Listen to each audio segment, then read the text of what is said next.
Welcome to the Brothers in Crime podcast. We are brothers. We talk about true crime. We don't take ourselves too seriously. And you shouldn't either. Why? These were the last words Skylar Neese would ever speak.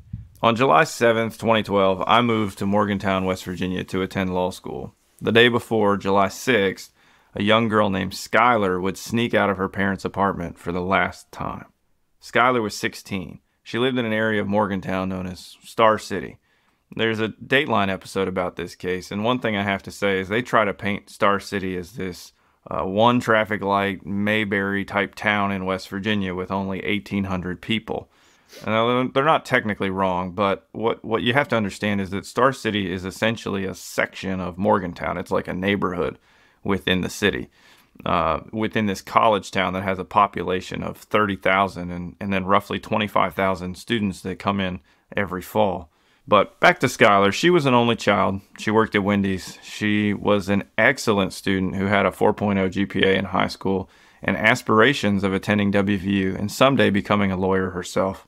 Skylar had all kinds of friends and seems to be the type of person who could get along with anybody.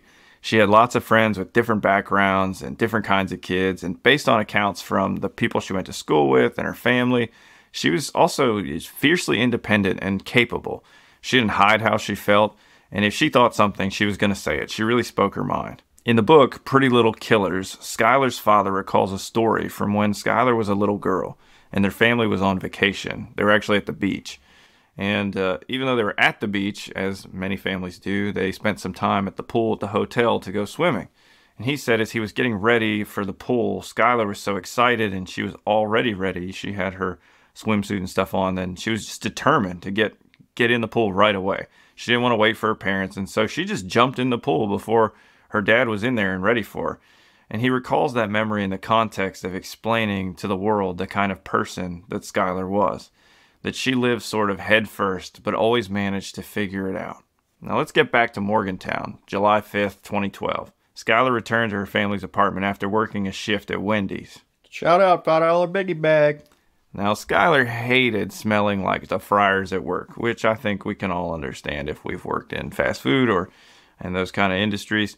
So when she came home, she would change, she would get out of her clothes as quickly as she could, hop into the shower, and her mom would put her work clothes in the washer. And that was their routine. Every time she worked, they did this. July 5th was no different. But little did Skylar's parents know that this routine would end that night. They couldn't know that they would never see their daughter again. Her mother catching a glimpse of Skylar's arm out of the bathroom door, dropping her clothes on the floor, and her father getting one last goodnight as Skylar made her way to her bedroom, locking the door behind her as so many teenagers do. The next day, coming home from work, Skylar's dad knocked on her door, but she didn't answer. So he knocked again and he called for her and said, hey, I want you to take me and drop me off and then you can take my car. And most teenagers, including Skylar, would jump at the chance to borrow their parents' car, but still there was no response. The door was still locked, and so her dad got a coat hanger and he used it to pop the door open and unlock it. He opened the door and he could see that there was nobody in Skylar's room. Her bed didn't appear to have been slept in, and her window was cracked. The screen to her window was in her closet, and outside the window, he saw on the ground a small bench from inside her room, the kind that sits in front of a bed or a mirror desk where a girl would do her makeup. And that's when her dad really began to worry. Then Wendy's called. She didn't show up for work. Not long after this, Skylar's parents called the police. Because they lived in Star City, that was the police department that responded, rather than the larger Morgantown Police Department, Mon County Sheriff's Office, or the Morgantown Detachment of the State Police. Now, I don't intend, and I'm not trying to knock Star City Police in any way, but I just want to note the reality of the situation, that it is a much smaller department with more limited resources than some of the surrounding jurisdictions. Now, the apartment complex where the Neeses lived had a surveillance system. Police reviewed the video and could see that Skylar left the apartment from her bedroom window at around 12:30 in the morning on July 6th. So this is just after midnight.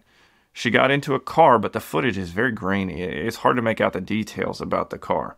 Now, despite Skylar's father pointing out that she didn't take her cell phone charger, that her window was left open, there was a little bench outside, her contact case and solution was still in her room, and that everything he saw led him to believe that she planned to come back home but never made it, the state determined that she was a runaway, so an Amber Alert was not issued. To be clear, investigators on the ground in Morgantown were still investigating this and were concerned, but the people who decide whether or not to issue an Amber Alert had refused. So at the time, Amber Alerts were not issued for runaway children. So the thinking there is that, we're not going to go searching for a teenager that's run off on purpose. And because grainy videotape showed Skylar leaving the apartment, not being, taken against her will, they wouldn't issue an Amber Alert for her because it didn't look like she'd been kidnapped. It looked like she went of her own free will, and that's sort of supported by the fact that the bench is sitting outside the window, so it's not like somebody broke in the window and snatched her. Clearly looks like she went out the window intentionally to go somewhere. Right, and not long after her disappearance, police received a tip indicating that she'd been seen at Carolina Beach in North Carolina with a redheaded girl. We know how you feel about redheaded girls. They trouble. Police had hoped that this tip might pan out because one of Skylar's best friends had red hair, and at the time this was all going down, that friend was away at church camp, so investigators thought perhaps the two had met up somehow and had run off to the beach. But the tipster had simply seen somebody who looked like Skylar, and this was quickly figured out as much when they were able to contact Skylar's friend at the church camp. She reported that she didn't even know Skylar was missing. And as the hours dragged into days and the days turned into weeks, missing flyers were posted everywhere. The news ran stories about Skylar's disappearance. It was on the radio. The story was literally everywhere. Everybody in that area knew Skylar was missing. 6 months would go by before anybody really knew what had happened to Skylar. But before we talk about where Skylar went and what happened to her, we need to talk about her best friends. There were two girls who were so close to Skylar at this point in their lives that it was practically a given they'd be together.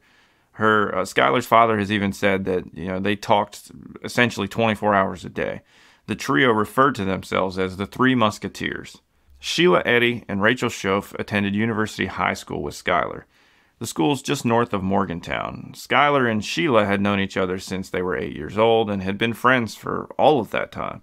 Rachel came into the picture when the girls started in high school, and the three girls seemed to always be together. By all accounts, they were inseparable.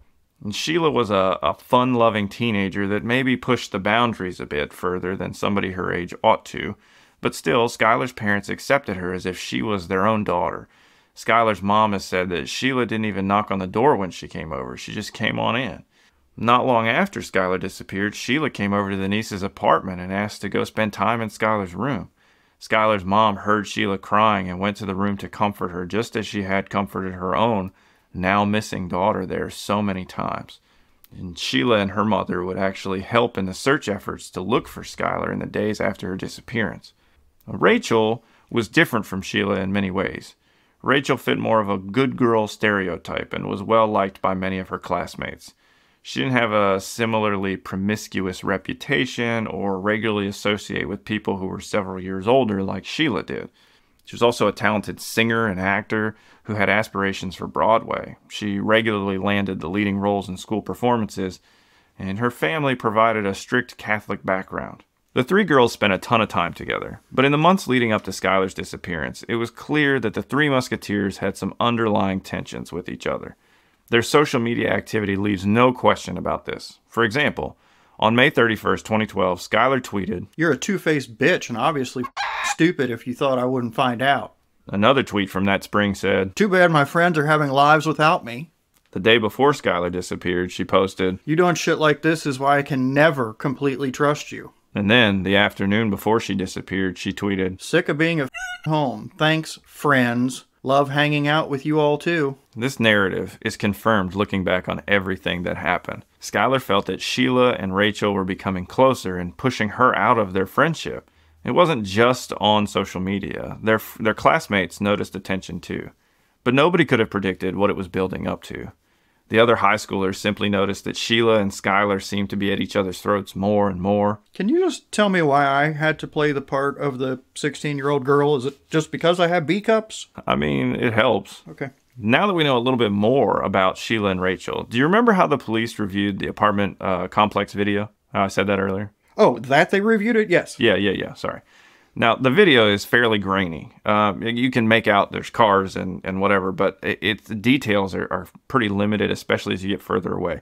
And the car that picks Skylar up, I won't say it's all the way in the background, but it's far enough in the background that it's not really easy to tell exactly what kind of car it is, and it's nighttime, so with the taillights and everything, it's just kind of washes out, and it's really hard to get any detail out of it. What you can tell is that Skylar's walking away from the apartment and getting into an average size grayish color car, which limits it to about half the cars on the road. It looks like she probably got in the back seat of this car.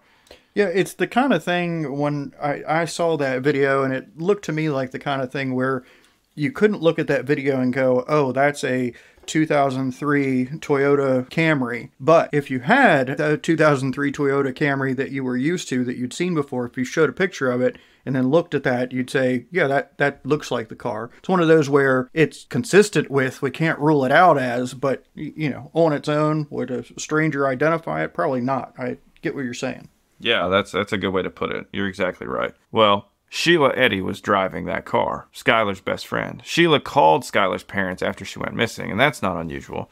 Sheila talked to Skylar's mom and told her that Skylar, Rachel, and Sheila had snuck out that night and drove around Star City, got high, and then they dropped Skylar back off at the house. She said that she had picked Skylar up and dropped her off at the end of the road to avoid waking up her parents.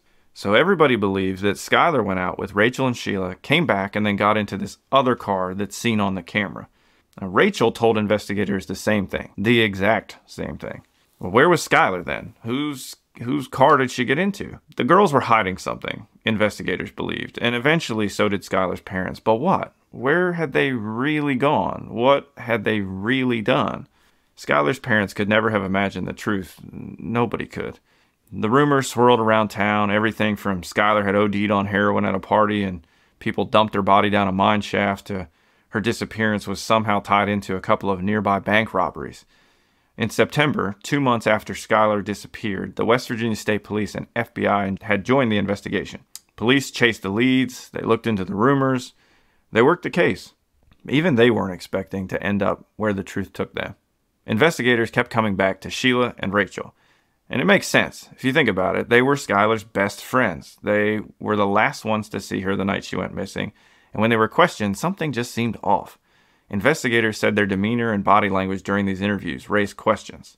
Perhaps the most eye-raising behavior was the lack of social media activity devoted towards Skylar after she disappeared. Sheila hadn't tweeted or posted much of anything for Skylar, or to Skylar. While messages like, "Please come home and we miss you," flooded the internet with pleas to Skylar, Sheila posted nothing like that. She wasn't continuing to tweet to her best friend like they had done for so long. It just stopped. If her best friend was just missing, why stop trying to talk to her online? Interesting. And she never had good answers for the investigators. Also, Sheila and Rachel's stories were always identical. Not in line with one another or lining up or matching in a way that they supported it, but identical. But why? That was the question that stumped police for quite some time. Remember, Well, look, I can tell you what I would be doing and I'm not. This is armchair quarterbacking, but no, that's what we're here for. given my experience with teenagers, what I would be doing is talking to them kids, because I've learned in my own experience, like, things will happen in the school that we'll get a notification about a day or two later, but the day it happens, daggone it, them kids got all the details by the time they get home. And most of it from not even talking to people in school, but from what they get from their, you know, their Snapchat and their book face and their Instagram and their Twitter, and good golly. I mean, the Book of Faces has everything, am I right? Yeah, and look, there's a whole bunch of garbage information mixed in there, but there's always some line of truth, and part of their, whatever they find out, there tends to be, well, I'll be damned, they actually had it figured out. Yeah, and we're definitely going to see that in this case.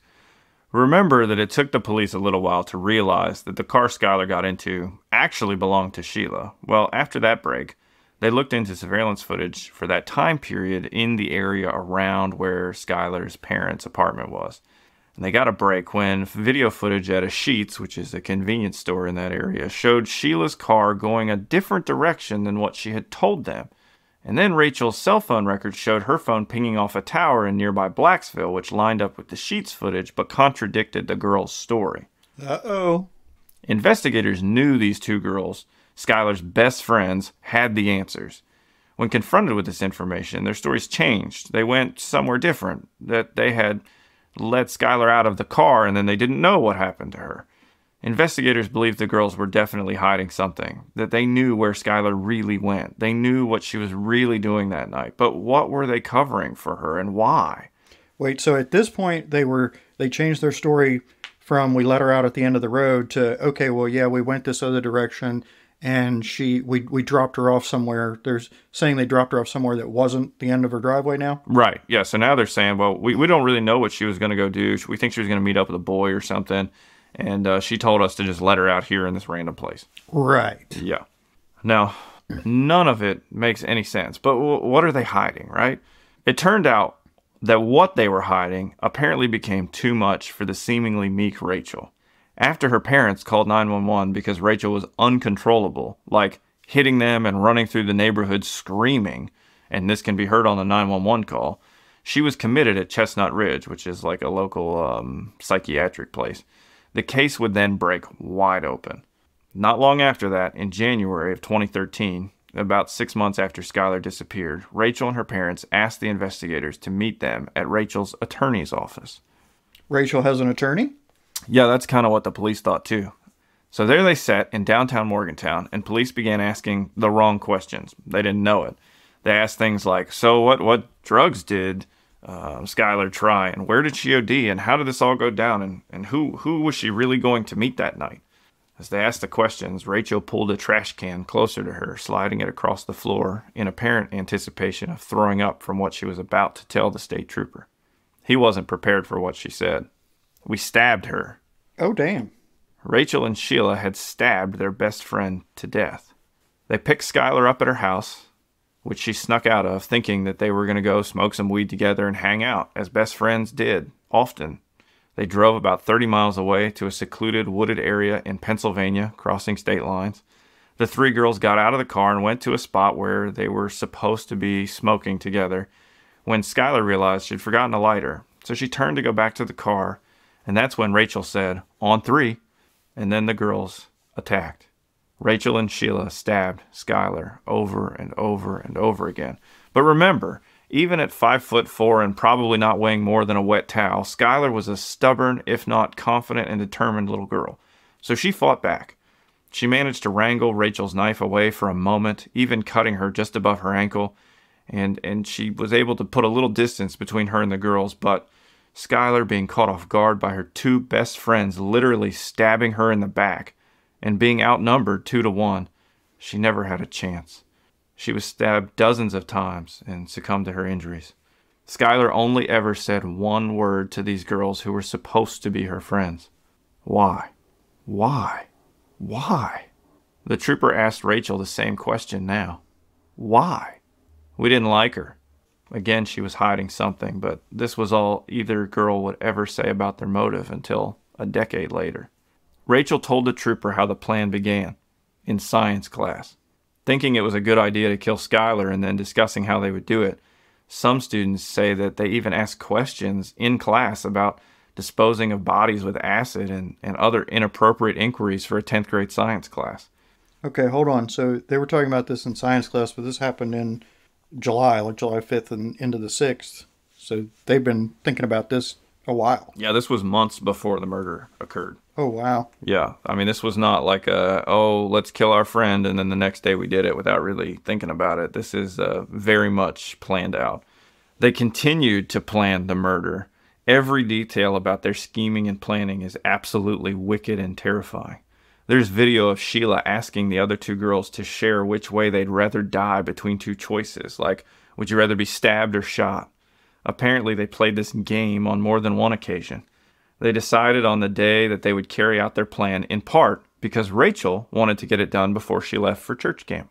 Rachel wanted to get it done before she left for church camp. Did I hear that right? Yeah, so that in planning it all out, they needed to do it before she went to church camp. So okay, I have a pretty busy schedule and way more things to do than I have time to do them. And there are a lot of times I have that. I just can't imagine thinking, well, you know, I got to do this and that. We need to go ahead and murder her before I go to church camp. Wow. yeah, a lot of the details about this are similarly confusing and disturbing, frankly. Rachel would bring one of her father's shovels, and Sheila would bring 2 knives from her mother's kitchen. Even though it was a hot July day, the girls would wear hoodies, but, girls do that sometimes, so Skylar didn't think much of it.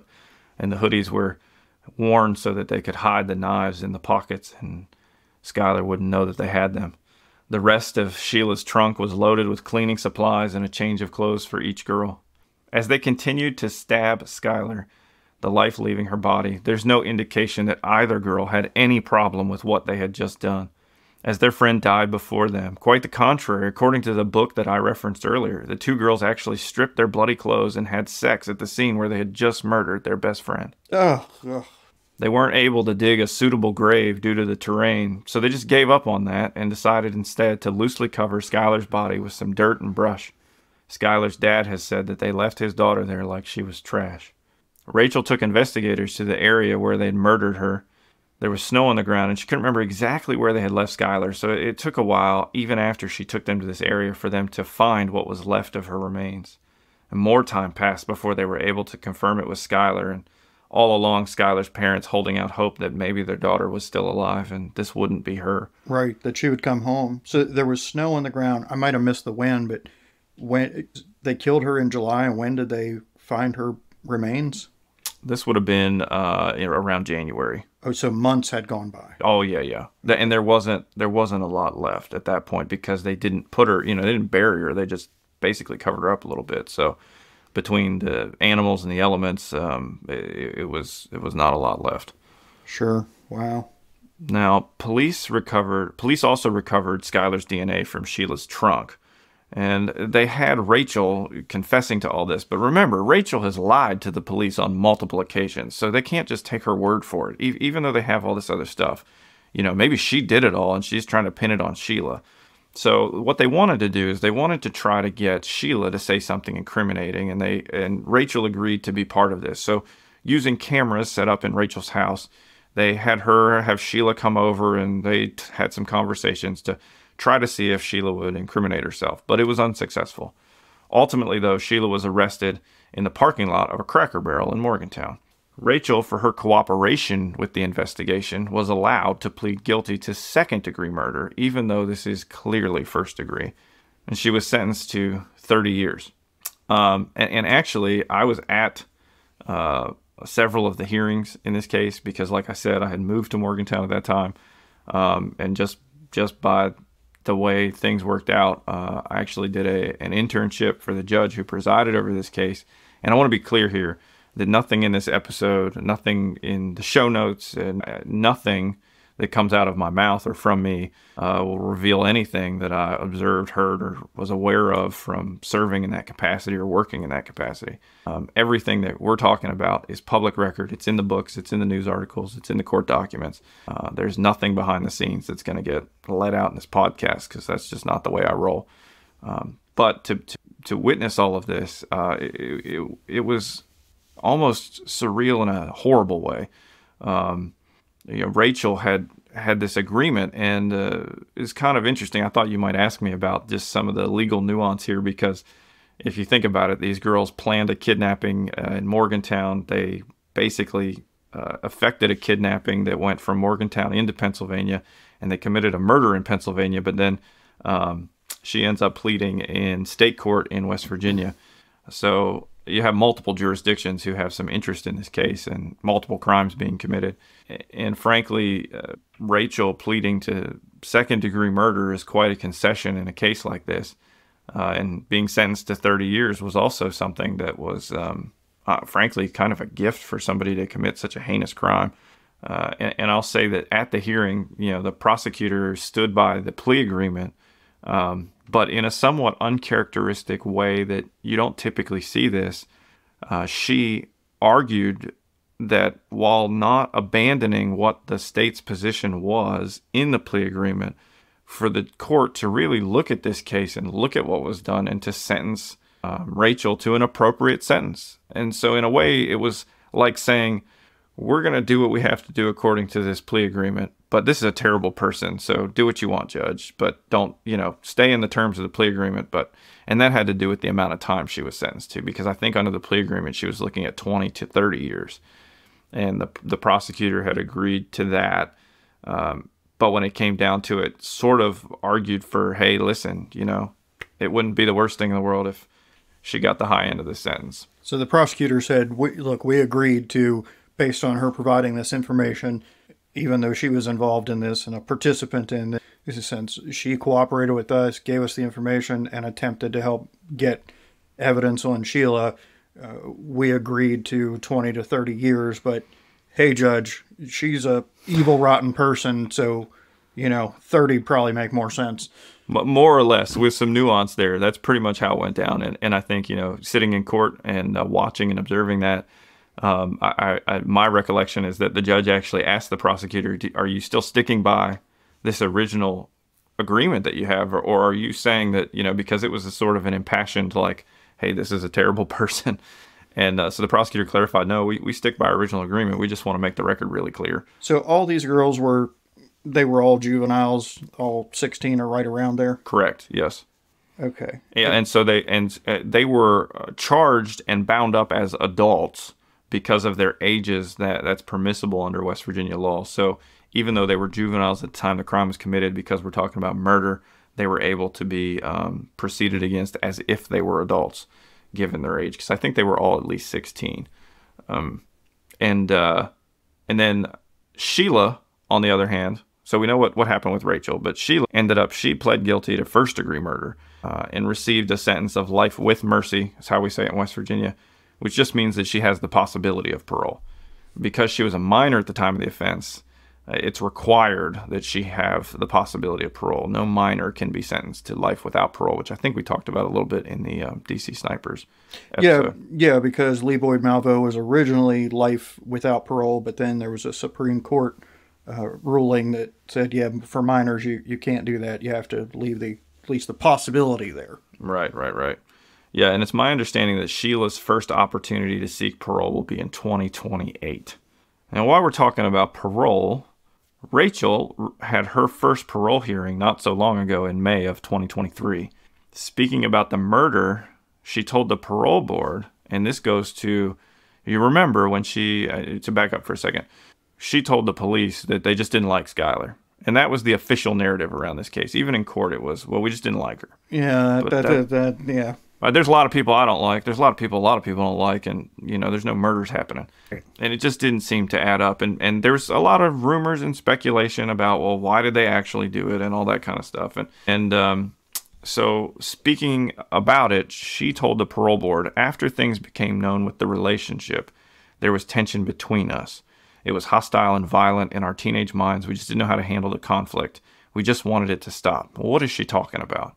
Well, what she's talking about is... Well, I mean, if they had sex at the crime scene, which just blows my mind, apparently the two were in some kind of a relationship and Skylar was a third wheel? Yeah, you got it exactly right. So 10 years later, Skylar's family now knows the real reason she was murdered. And her dad has said, we found out finally after 11 long years what the real reason why they murdered Skylar. He said this to WAJR's Talk of the Town. He went on, she was in a relationship, meaning Rachel, with Sheila Eddy, a gay relationship, and they were both afraid Skylar was going to tell people. Now, this is all covered in detail in the book that I referenced. Skylar learned that Sheila and Rachel had become more than friends during a sleepover, when the two other girls got very intimate with Skylar in the room. There were some accounts of this, and apparently Skylar's journal entries recounted it as well. She had, as you said, become a third wheel on the outside of an evolving relationship between Rachel and Sheila, and they felt some kind of way about it, and now we know how it ended. Good Lord. I want to read Skylar's dad's statement that he made to the parole board, asking them to deny Rachel's request to be paroled after 10 years in prison. I'm going to do my best to get through this. But I'll be honest, and you and I have talked about this. Skylar's dad, he just seems like just a genuine... how would you describe him? He's just a genuine... He's a dad. He's just a real guy. I rarely have met people like him, in the past, and you just know when you see him and you hear him, like, he is what he is. He says what he means, and he says what he feels. There's no, like, I would never suspect that guy of lying to me of anything, because he just is so real. And he wears his heart on his sleeve, which is unusual too. But you can feel that guy's pain, like, straight through you. Yeah, it's refreshing in a way, honestly. Well, I mean, in a very sad, disturbing way, but yeah. Well, I mean refreshing in the sense that he's not trying to hide anything. He is who he is, and in a world where everybody is not who they are on, the Book of Faces, Instagram, and all those places. Like, this guy is just, he's like, you get what you get. This is what you see. This is who I am. That part's refreshing, but and to just be okay to really say how he feels. So anyway, I want to read his statement. So this next part, this is exactly word for word what he said to the parole board in May 2023. Ladies and gentlemen of the West Virginia Parole Board, thank you for the opportunity to tell you why I believe this inmate should not be granted parole. Because of that malicious monster, my child never got a limo for her prom. Instead, she got a ride in a coroner's vehicle. Also, there was no sparkling gown for Skylar, just a body bag. She will never have a certificate of graduation, only a death certificate. This narcissistic, first-degree, cold-blooded killer is not sorry for the brutal murder of my only child. It's my belief that she is proud she murdered my daughter in cold blood. The day after she plunged kitchen knives into my child, this devil was seen on a friend's boat, smiling and posing for photographs. The date of July 6, 2012 was chosen for a specific reason. You see, this beast wanted the killing out of the way before she left for church camp. Just another task to mark off her list, like standing over my child saying, "Die, bitch," as my baby girl took her last breath. Because the evil butcher didn't want to be her friend. I wasn't there to defend my baby girl from this diabolical killer on July 6, 2012, but I'm here today to do everything within my power to make sure she stays behind bars. This inmate has proven that she is both evil and mentally unstable. No one can fix that kind of madness. I believe if she's paroled, she will kill again.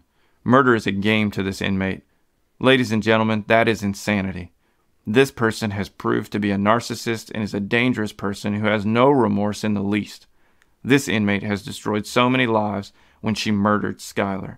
This inmate is just a rat that narked and got a deal. Yes, she showed us where she murdered Skylar, yet she's also the narcissist liar that put my daughter in that place. This monster is a danger to society.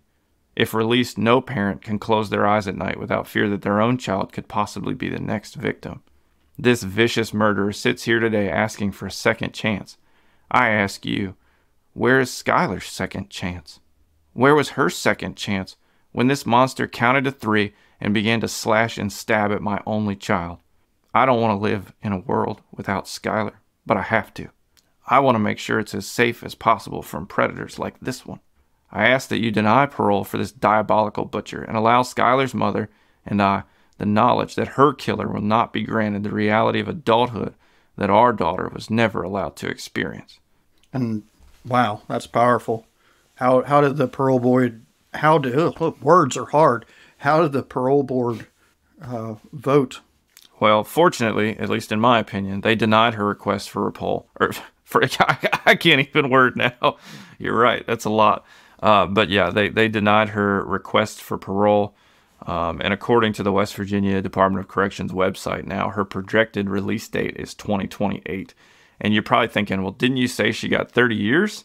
But my guess is with good time credit and the way that the state system works, if you behave yourself, you never really serve your whole sentence. So I suspect they presume that she'll get out in that amount of time one way or another. Well, I mean, I was going to say, I know you lawyers are pretty bad at math, but the math wasn't working to me. 2028 to, what was she sentenced in? 2013? 13, I think. 13 or 14, yeah. Still, that's about half of 30 years. So, I don't know. I have mixed feelings on, we'll just say this in general, not this particular individual just yet, but in general, she took a life. These two girls took a life, and just like Skylar's dad says, why should they have second chances and opportunities that Skylar will never have because she died at their hands? Then on the other hand, they're 16 when they did this horrible thing. They're not adults. Like, they don't know from one end from the other still at that point, and unfortunately they have the means and the power to take a life, even though they don't have the intelligence or the maturity, or I don't know what it is they're lacking that prevents them from doing such a horrible, horrible, horrible, horrible thing. And then I go to, if they're going to be released at some point, and let's say, I guess her max sentence is 30 years, as long as she doesn't do something stupid in prison. Say it's 30 years, it's 2043, and she's 46 years old. Well, now we're going to be releasing well, she'll probably be 48 or whatever. So you're going to release a 48-year-old, 40-something-year-old into society that, after murdering someone that was supposed to be her best friend, that's the punctuation mark on her civilian life, then has spent 30 years in the environment as an inmate. Like, how good for society is she going to be? Which leads me toward maybe she should be staying in there forever. Yeah, there's lots of questions there. And I can't imagine the position Skylar's parents are in. And like you said, it oozes out of her dad, especially, I think, just the way that it has affected him. And it's awful. And so with complete respect to that, those are hard questions. I don't know the answer to that. Look, I totally get that. And I can't dispute what her dad said one bit, and his thoughts that my baby, my child will never have a second chance. You chose to take that away, so you shouldn't have a second chance either. And at least you're alive. You may be in prison, but at least you're, breathing, and at least you can have thoughts, and at least you can interact with people, and at least your parents can still talk to you. It might be through glass and over a phone, but at least they, still get to talk to you. I get that. For Rachel's parents, though, and we've not heard anything, I don't think, about Rachel or Sheila's parents. At least I haven't seen anything of that, but that's their child too, and I guess from their perspective, maybe they see it differently, maybe they don't. I don't really know. What are your thoughts on that? Yeah, well, that's their kid, right? So your kid's your kid. Even if they do something stupid, they're still your kid. So the same way that Skylar's dad feels about his daughter, I would think if and like you said, there really isn't a lot out there about Sheila's parents or Rachel's parents. I think they've tried to stay under the radar, and frankly, I can't blame them for that. So that'd be a really hard place, right? Because here's your kid, you love them, but then they do something horrific like that. And I imagine, for me, I would almost feel some sense of, it would be really hard not to carry some sense of responsibility or guilt. I should have known, or how could have I prevented this, or what could we done differently? Right. Where did we go wrong that made this a thing? Well, and frankly, there was a lawsuit against Sheila, Rachel, and their parents by the Neese family with regard to Skylar's murder. And my understanding is it eventually got settled. I don't know the contours of who and what and whatever, but it was a civil suit essentially for the wrongful death of Skylar. And I think part of my understanding from some of the Neese family attorneys' stuff that they've put out, that a big part or a big reason behind it wasn't that they were looking to get rich or make a bunch of money, but it was actually in an effort to prevent that from occurring for Sheila and Rachel, assuming that they were to put out a book or go tell all on Lifetime or do something, go on Dr. Phil or something like that, and make a bunch of money off of it. Yeah. It was to prevent them from being able to capitalize on Skylar's murder, which I completely understand, and I don't blame them for that at all. Absolutely. That would be just heinous. That would be alcohol in the wound and should never be a thing.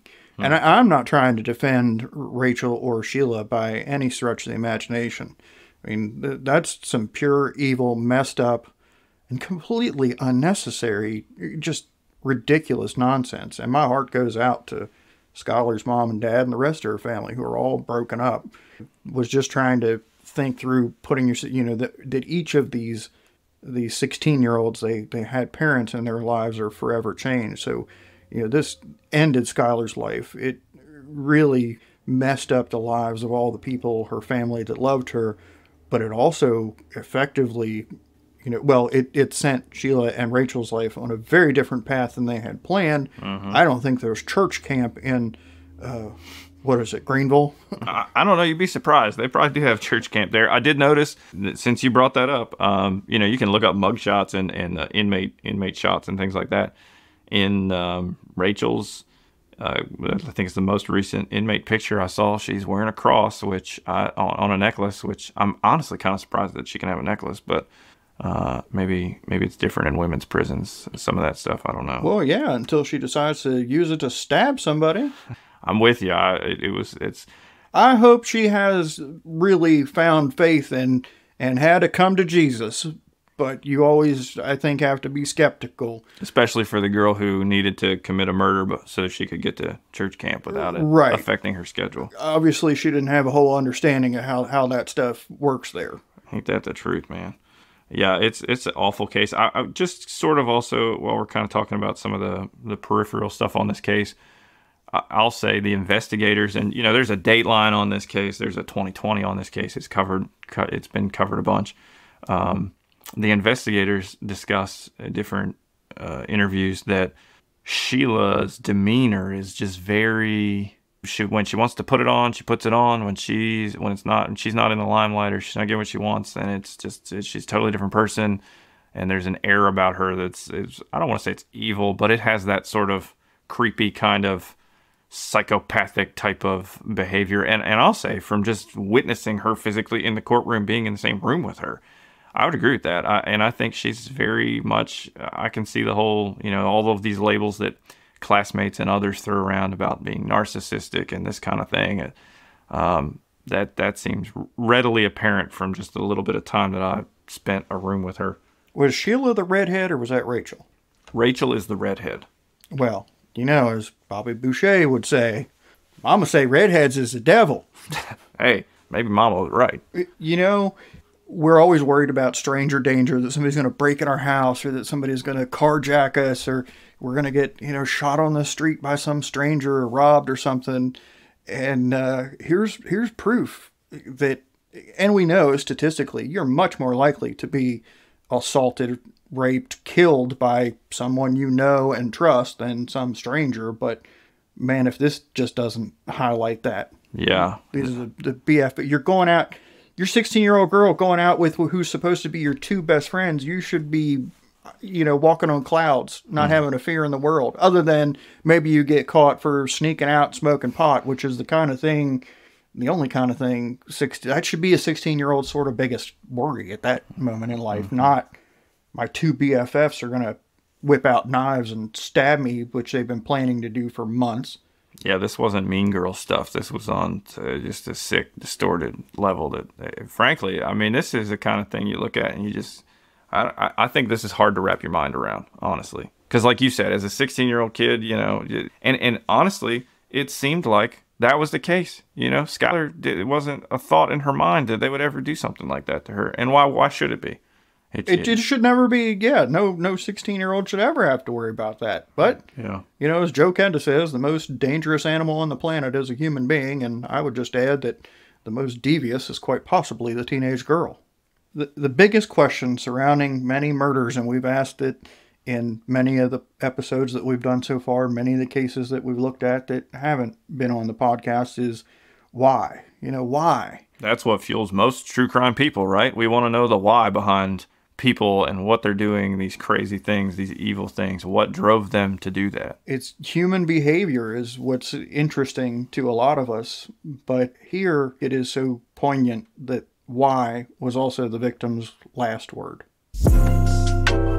Hey, thanks for hanging out with us on the Brothers in Crime podcast. Feedback and suggestions are always welcome. For links and resources related to this episode, please see the show notes or visit us at brothersincrimepodcast.com. We hope you'll save, subscribe, or bookmark us on your favorite podcast site and join us for the next episode.